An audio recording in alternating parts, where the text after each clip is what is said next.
Hey everybody, and welcome to another episode of Gary Talks. As those of you who follow me on X, at Gary C. Warren, you know that I've been doing a chronological rewatch of Better Call Saul and Breaking Bad. As most of you probably know, Breaking Bad was shot first, probably 10, 15 years ago when it all started happening, and then Better Call Saul happened later but was a prequel and a sequel, and there was the movie El Camino done in there as well. So I just wanted to kind of watch them, go through, see how everything played out, and that's what we're going to talk about today. Gary Talk TV. Gary Talk TV. Gary Talk TV.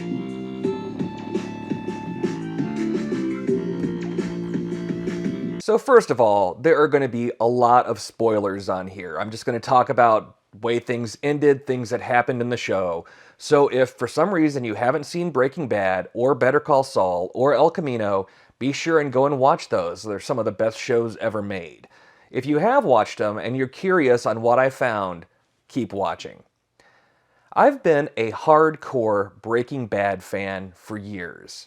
I actually have half a sleeve tattoo dedicated to Breaking Bad. And through my membership in the TV Academy at Emmy FYC events, I've had the opportunity to meet most of the cast and show them the tattoos of their own faces, which kind of blows them away. I've also been able to meet a lot of the creators, writers of the show, as well as the big two, Vince Gilligan and Peter Gould. So when I say I'm a hardcore Breaking Bad, Better Call Saul fan, I mean it. My money is where my mouth is. I do like Breaking Bad far more than Better Call Saul. I know a lot of you guys out there think Better Call Saul is somehow a superior show, and I don't get it. I like Better Call Saul. I really like Better Call Saul. But I found Breaking Bad to be heads and tails better, which when we get to the end of this, you'll realize why me liking Breaking Bad better than Better Call Saul actually hurt the chronological rewatch. For those of you who are interested in doing a chronological watch, what I did was this. You watch Better Call Saul seasons 1 through 6 through episode 9. That pretty much takes you to where he is Saul and Kim has left. Then you go to Breaking Bad. You watch the entire show.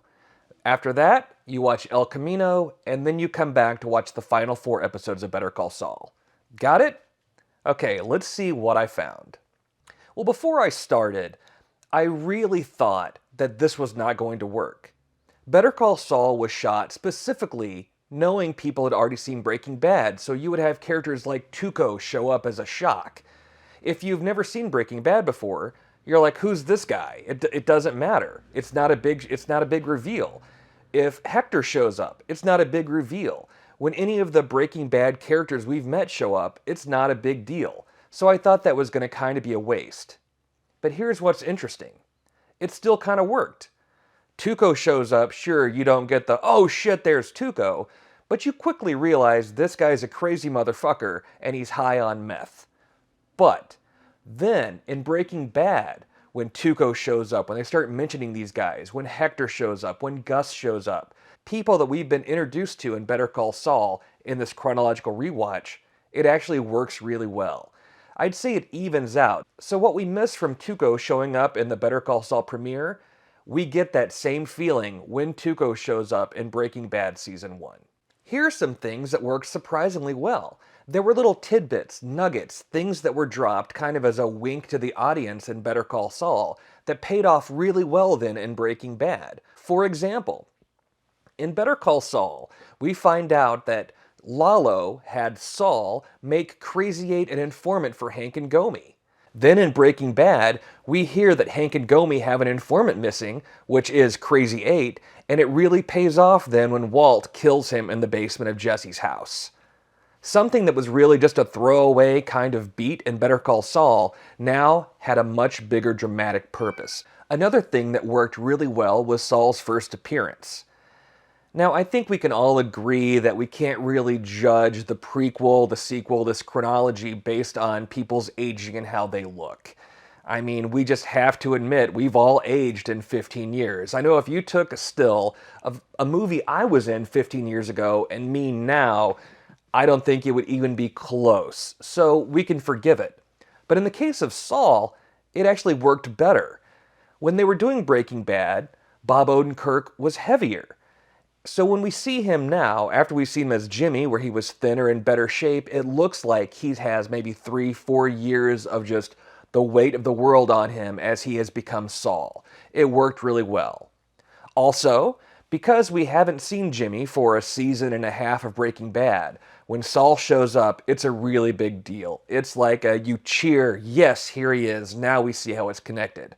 Where the first time you watched Breaking Bad, it was cool, here was Bob Odenkirk playing a character, this character's fun, it's going to be cool, but you didn't know if he was going to stay. And as a lot of you know, they didn't plan on him lasting more than 1 or 2 episodes, but then here we are, with him becoming one of the major players of the show. Another thing that paid off really well is the twins, the Salamanca twins. When they show up in Breaking Bad and they're going to kill Walt because they blame him for what happened to Tuco, when you originally watched Breaking Bad, you don't know anything about these strange guys crawling on the ground, their boots. You don't really know what's going to happen. But now, because we've seen them in Better Call Saul, the first glance of their little skull things on their boots, it's like, oh shit, the Salamanca twins are back. And when Mike is watching Walt's house and sees them for the first time, you get that history. You know that Mike knows the Salamanca twins, that Mike has an issue with them as they threatened his family. And it all just plays, even though it was never meant to. Another thing that I didn't realize at all is when Gus goes to make his big play against the cartel, to take everyone out, the alcohol he poisons is Zafiro Anejo, which was a big deal in Better Call Saul because of how much it cost, and it sort of signified as Jimmy became more of Saul and brought Kim along with him. It has this feeling of this tequila represents darkness, even though it's expensive. And so it was very fitting that suddenly this is what Gus is using to take out his enemies that he has planned for years. And I guess I should mention Gus, because now that we have seen him so much in Better Call Saul, you get the full feeling of what his arc is. You really fully understand his vengeance and why he's doing what he's doing. Now, yeah, we got that in Breaking Bad. We fully understood everything. But by seeing him for a few more years prior, it just makes it all feel fuller. There were some issues with Gus, but I'll get to that in a little bit when I talk about things that didn't work. Something that also worked really well is once you go back to Better Call Saul, after you've watched Breaking Bad and El Camino, and you see those future Gene episodes, it does feel like it's been forever, especially when you finally see Kim again. When you watched Better Call Saul, you had seen her in the last episode, and now you see her in this episode, and you understood that, yeah, time has jumped. But because you haven't seen her in those 5 seasons of Breaking Bad, it really does feel like it's been a long time since you've seen her, which means it's also been a long time since Saul, Gene, Jimmy McGill has seen her. Also, because we saw Jesse's escape in El Camino, there's really that payoff when Francesca tells Gene that they found Jesse's car near Mexico. It also really hits home then that Saul is the only one who really pays for his crimes. So yeah, there were some things that worked really, really well, but there were some things that didn't work that well at all. There was one big, major problem I had, and it was this. We would see characters performing in Better Call Saul as they were at the end of Breaking Bad. It worked fine when you watch Breaking Bad first, and then you go and you watch Better Call Saul, it fit, it played. But when you watch Better Call Saul, and then you see these characters show up in Breaking Bad completely different and work their way to that point, it's glaring. The first one was kind of minor, but it was Hector. The first time we see Hector in Breaking Bad, he's not the Hector that we saw at the end of Better Call Saul. At the end of Better Call Saul, he's eyebrows, ding, ding, ding, ding, ding. He's playing the Hector that we see at the end of Breaking Bad, the one that blows up Gus.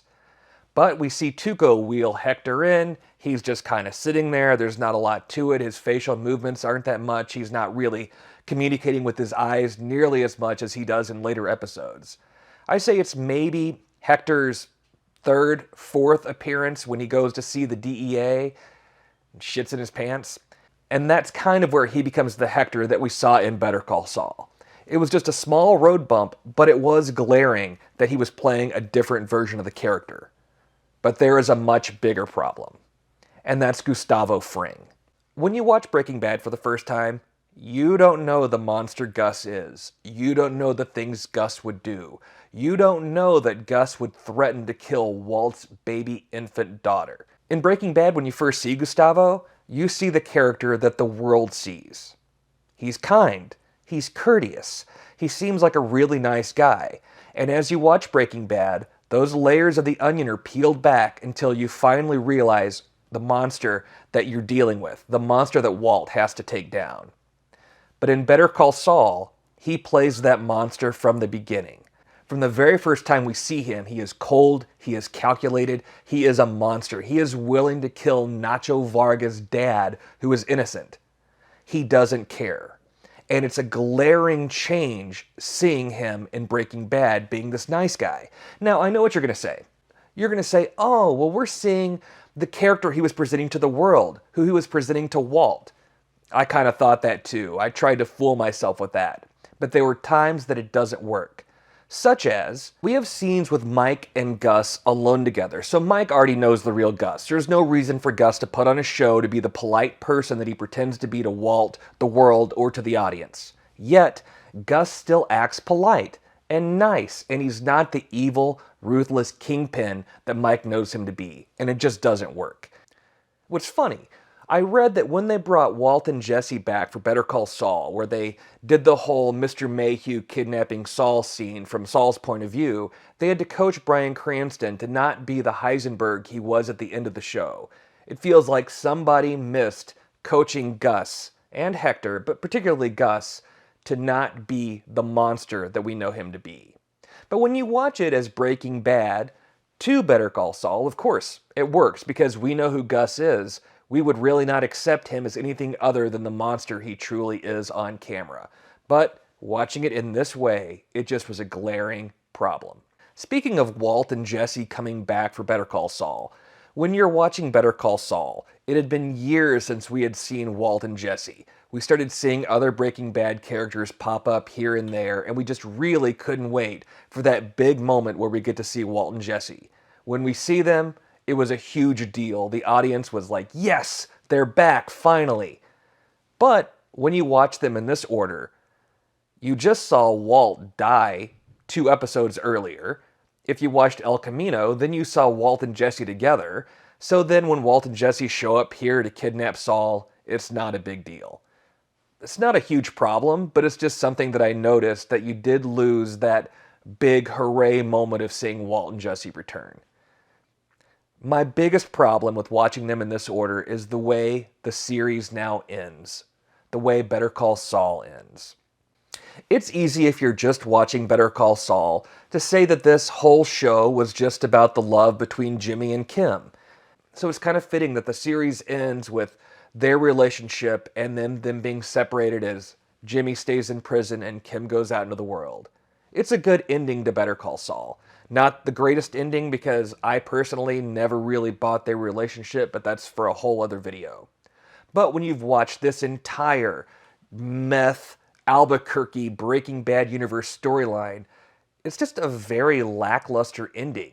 When you look at how Breaking Bad ended with Baby Blue, with Walt, and he dies, he sees his baby, his meth, one last time. He went out in this blaze of glory. It's a kick-ass ending and one of my favorite endings to any show.